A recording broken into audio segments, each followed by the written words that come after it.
Hello, everybody. It is Julie. Welcome back to Pages and Pens. Today, I am here with a different looking setup because I am here to specifically react to a video.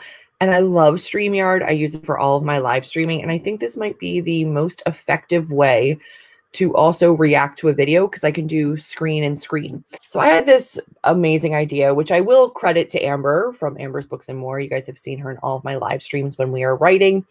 She, I don't know why, watched the first video on my channel. And I think the first video, the first official video, was like a welcome, here I am, here's who I am. And it was like a couple minutes long. And then the next official video was a massive book haul. And I have in the thumbnail, you can't even see me. It's just me holding piles and piles of boxes and boxes of books. And she was laughing because she goes, oh my gosh, this did not necessarily age well. I don't think liked any of these books. And I was like, oh no. I asked her to stop letting me know what kind of books were coming up. The purpose of this video is we're going to go back. We're going to look screen and screen at the same exact time to figure out whether or not the purchases were worth it or not. I don't think I need this because it's just us in here. So I'm going to turn this off actually. So the only thing you will maybe have to excuse is the fact that the fan on my computer gets overheated when I'm running the webcam and this at the same time. But we're just going to dive right in. Also, I have natural light right now and it is aggressively on my face, but you're not here for me. So let's figure out whether or not the books in this haul were worth my time, money, and attention, see what I think about them and whether or not I still have them. We're going to go screen and screen. We'll go with this setup. We're going to play this. Welcome back. I am Julie. Today I have my first video for this. Wow. That's Julie when Julie did a full face of makeup and the brows. Okay, here we go. Which is going to be an epic book haul. And I know by some standards, this isn't like the most epic book haul out there on BookTube, but it is pretty epic for me. So I am new to this whole unboxing and giving synopsises of books, but I'm going to do my best. So stick with me and let's get into the 1, 2, 3, 4, 5, 6 boxes of books that I have to open. Guys, look. Oh. So this first box is, first of all, stupid heavy. It is from Book Outlet. And if you don't know, because I did, Book Outlet didn't age well now, did they? So I don't support or buy from Book Outlet anymore. I got like 16 or 17 books. Let's see what I got. First off in the box are Lola and the Boy Next Door and Isla and the Happily Ever After. Both of these are by Stephanie Perkins. They are follow-up books, I believe, to Anna and the French Kiss, also by Stephanie Perkins, obviously. Sure. Anna and the French Kiss was not on the website at the time that I ordered these, so I just got the 2 follow-ups. I'll have to pick that up later, but I do want to read that before reading these. This is a hardback copy, and it is actually signed by Stephanie Perkins, so I did know that I was getting a signed copy for $3.95. This is the hardback. How amazing is that? So Isla and the Happy. Oh my gosh, this is so cringy. I have since read this whole trilogy and I have unhauled the entire trilogy. It's not something that I loved. So in Paris, didn't need it. Eleanor and Park, and this is by Rainbow Rowell.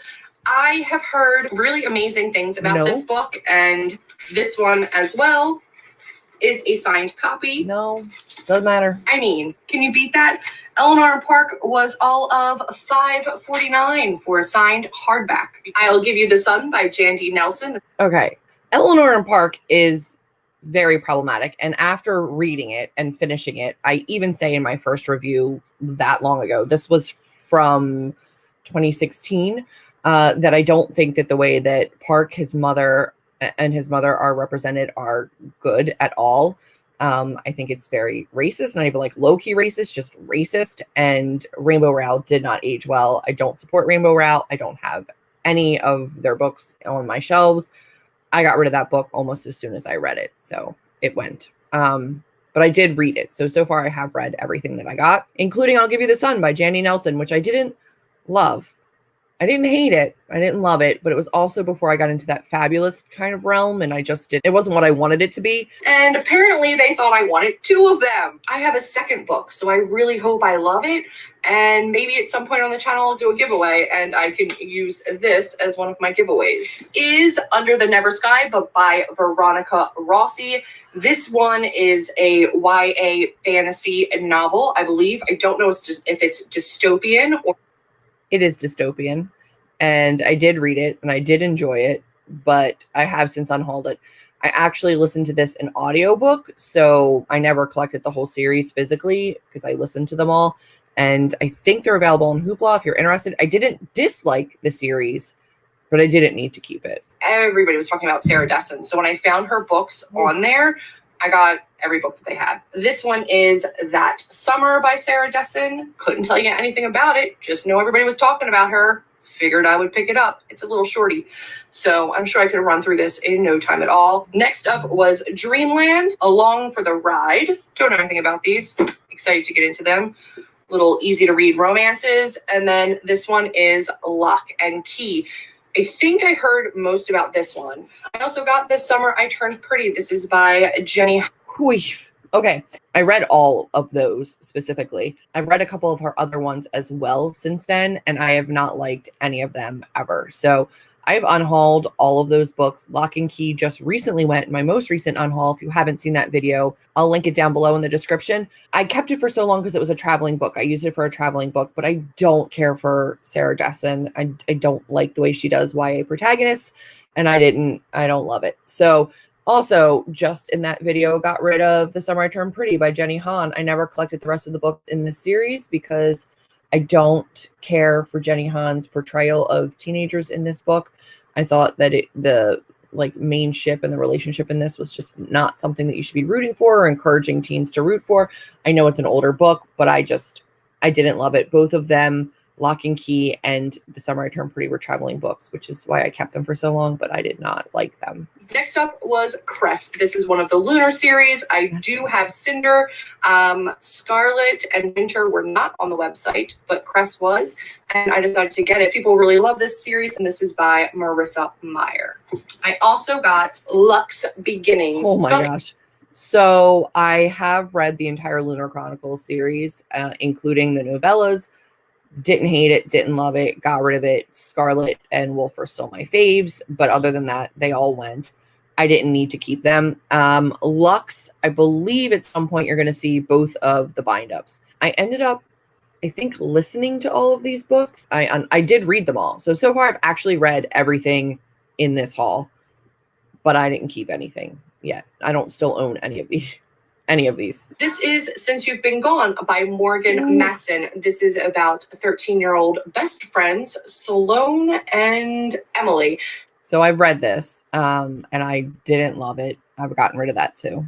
I mean, do you care? It was $3.49. This one, The Edge of Never, was $3.99. So The Edge of Never is by J.A. Redmersky. It's about a 22-year-old, so definitely new adult, finding herself sitting next to Andrew Parrish, which always makes me think of Adam Parrish from the Raven Cycle. So we're going to see if I can actually read this without thinking of him every time I'm reading it. Yes, I read that, and I unhauled it. It wasn't horrible. I think at the time it was like a darker romance, and I was fine with it, but I didn't love it, and that went, and it's ridiculous that I'm making a reference to the Raven Cycle because it's not even a book series that I loved.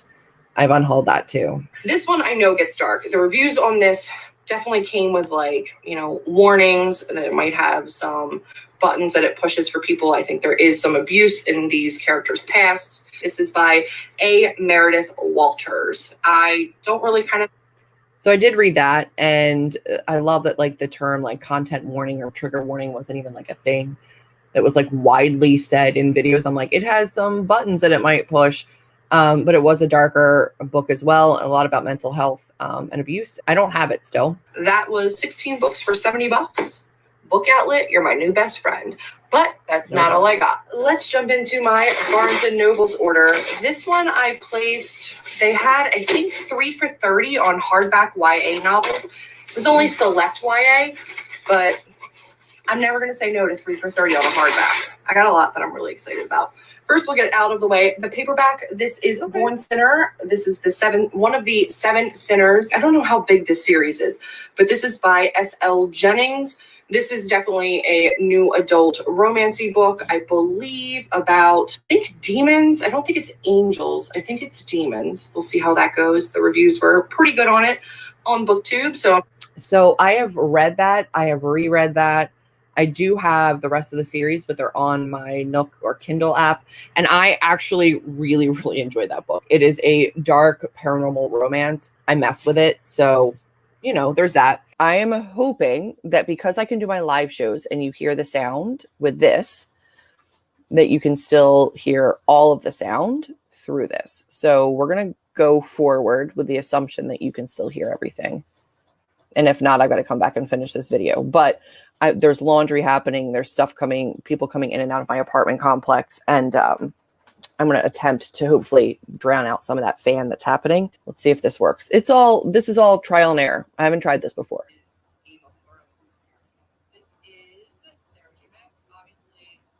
So I guess I'm going to take out a couple of her books here. And I don't know if I have Assassin's Blade in this one yet. Yes, I read all the way through Empire of Storms. I did not finish Tower of Dawn or Kingdom of Ash. And I have since just unhauled all of these books. I enjoyed this series when I was in the mood to read the series, but that is not something that I want to focus on anymore. So they all went. So I can't even tell you if that's the first and second book or the second and the third book or whatever. I think it was the first and second, and then there's still a third. I ended up not reading those. I tried to start reading them. I listened to the audiobook for a little bit and I tried to physically read them. And I had zero interest. I'm sure that there's some great writing in there. I actually follow Sarah on a lot of social media, but I just had no interest in reading the books. A Court of Thrones and Roses. I just merged both of her books. We're going to let it happen. I've read them all. I've read the 3 main books, the novella, and I'm going to be stopping probably with the series there. I don't think I'm going to go and follow the second set of novels in this world, but I liked them enough, but I don't have any Sarah J. Maas on my shelves anymore. Which means that like Born Sinner, that one little paperback, is the only book that I still have on my shelves.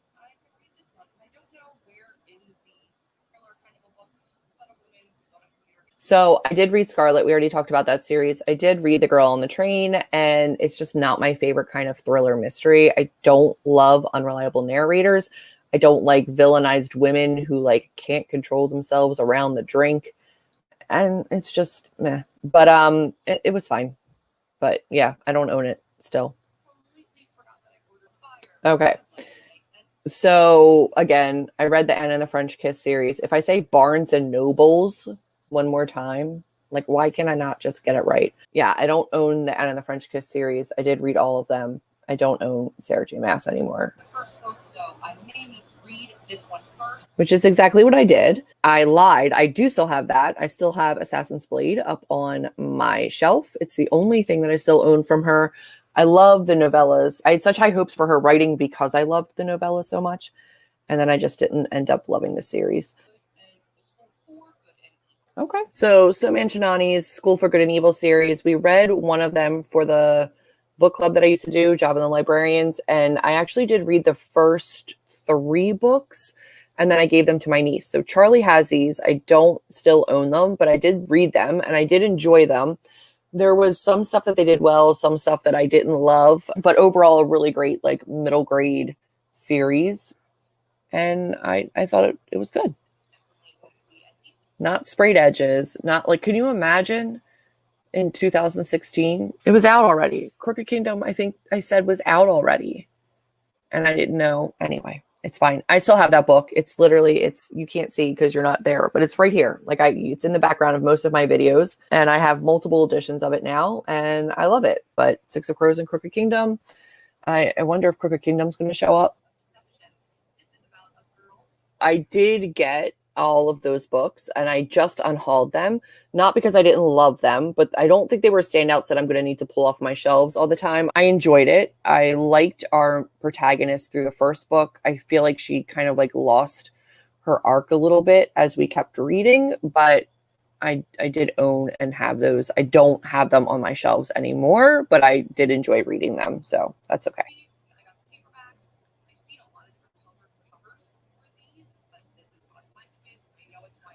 I have read all of those books. I did not read those issues of those books. I actually gifted that box set and then ordered myself the white UK paperback editions, and those are the ones that I read. I did read the original trilogy. I have the 3 in the secondary trilogy for that series, as well as Warbreaker. And I do like Sanderson's writing. I do like his world building. It's not YA fantasy, it is adult fantasy, and I love it. But I did not read those books. I gave those away as gifts. Not a bad purchase, but I don't have them on my shelves. I have other copies that I got for myself that were not mass market. Technically, I don't have those on my shelves still. Okay, so I still have 5 minutes of this video. We're going to see what else we have. But out of 33 books, I kept 3.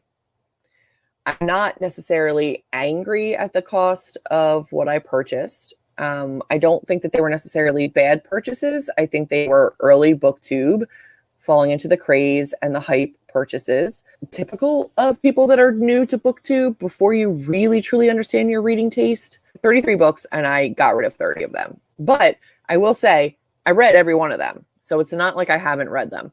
And this was from September of 2016. Today's the 2nd day of January, 2021. 2nd day of 2021. I did read them at least. So let's see what else I have. I'm assuming these are pops, and I'm assuming that they're Harry Potter pops. It's Barnes & Noble. So I don't have any of my Harry Potter vinyls. I don't have any of my Harry Potter merch anymore. I didn't throw it away. The money was spent on it, but I don't support J.K. Rowling anymore. And I have given them all to the kids that I nanny for, because I understand that it's still a series that a lot of parents have nostalgia over, which is the case with the people that I work for. And they don't follow the community. They don't follow Twitter. They're not on social media. I don't think they know the whole backstory of where J.K. Rowling has gone. And they're very, very excited to share the stories with the kids. So I actually, since filming my unhaul, have gotten rid of my UK paperbacks of Harry Potter, because I don't know if you can see them. They're probably just out of frame, but my original hardbacks, the original US hardbacks I got from my parents' attic recently. And I'm keeping those because that's what I read, and that's fine. And the UK paperbacks that I ordered off of probably Book Outlet forever ago, those are going to the kids that I nanny for so that they have a complete set, because right now they don't have a complete set and they're reading them. One is on book 4, one is on book 3. So I'm going to give them the UK paperbacks, and they have all of my Harry Potter vinyls. My pops are all on their shelves. I'm sorry if I'm lisping. I burnt the roof of my mouth on New Year's Eve on a jalapeno popper, and it hurt so bad. But yeah, I don't have any of these pops. But I just said that until now, I only had Harry Potter, which means I'm definitely about to haul some Labyrinth pops, which are still all over my shelves. He is a favorite. They're all on the shelves. The kids love them, and they're better over there. Oh my God. So by the time I started BookTube, I was already 36 years old. Do I have a love of YA? No, not anymore. That comment didn't age super well. But being an 80s baby and being obsessed with the Labyrinth, that did hold up, and that is still valid. Again, with these freeze frames, Jesus. And he does have his tools across his chest, and he has everything with him. He's favorite guys. Look how big he is. It's Ludo. Oh. His box is massive. If you look at his box next to like Toggle, he's one of the larger Popeye, of course, Jareth, the Goblin King. And there are 2 of him. This is him with his staff. There's also one of him with his robe, which I will also be getting, of course. And I think that you can't see him very well. I kept all of my pop vinyls of the Labyrinth. I added one. So I do have the one with the crystal ball. That's the normal one. I also have an exclusive one that's right here. Where is he? Right there. He's the glittery one. I own all of the Labyrinth themed pop vinyls that are out on the market. I even have a couple up here. No, God damn it. The other way. I have Alexis Rose and David Rose from Schitt's Creek that got added. So the Harry Potter ones went. Harry Potter didn't age well. And then almost all of the other books that I just mentioned did not age as well as I would have hoped. And they all went as well. But overall, I'm not necessarily angry at myself for picking these up. I'm excited and glad that I did actually read them all before making a decision and getting rid of them. I think I read everything before getting rid of it, with the exception of the Snow Like Ashes series. Not a bad exploration on, was this haul financially worth it? Do I still have any of these books? So not like a did I read it, although we did touch on that, but more like, was this investment financially worth it? Did I need to buy, purchase, own, haul all these books? No, I did not. I currently have 3 of the books out of the 33 on my shelves. Not a great average there. I will be continuing with this. Again, forgive me if some of this is a little bit wonky. I am still trying to figure out the best way to do a picture-in-picture, and I love StreamYard. I think this is probably going to be the easiest way for me to do a video like this. That's going to be it for this video. If you liked it, be sure to give me a big thumbs up. Let me know in a comment down below if you want me to continue this series. There are plenty of hauls that I can revisit. So if you're interested, let me know down below. But that's going to be it for this one. And I'll see you in my next video. Bye, guys. What do I do for a thumbnail? Oh, it just ends. Oh, there's no outro. Okay, cool. Well, then that's it, isn't it? I don't know what to do for a thumbnail. All right. Okay, bye.